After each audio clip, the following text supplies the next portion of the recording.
राज्य शासनाच्या शालेय पोषण आहारात विद्यार्थ्यांना अंडी देण्याचा निर्णयाचा सर्वत्र विरोध करण्यात येत आहे। या निर्णयाविरोधात अकोला शहरात संस्कृती रक्षा मंच आणि 26 हिंदुत्ववादी संघटनांनी एकत्र येत मूक मोर्चा काढला। स्थानिक जैन मंदिरापासून निघालेल्या या मूक मोर्चात शुद्ध आहार शाकाहार असा सूचना फलक हातात घेऊन मोर्चेकरी मोठ्या संख्येने सहभागी झाले होते। पोषण आहारात अंडे देण्याच्या निर्णयामुळे राज्यातील शाकाहारी समाजात चिंता निर्माण झाली आहे।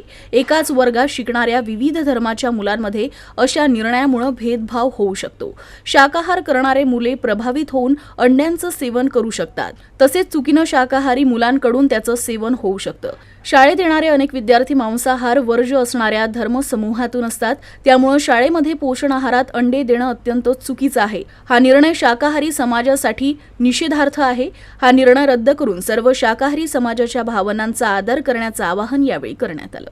मागील 7 तारखेला जो शासनाने निर्णय घेतलेला आहे, शालेय पोषण आहाराच्या मध्यंतरामध्ये हप्त्यातून 1 दिवस अंडे देण्याचा, हा निर्णय योग्य नाही आहे। हा निर्णय थोडा चुकीचा आहे। याचं कारण असं की मागच्या काही वर्षापासूनही शालेय पोषण आहार दिला जातो।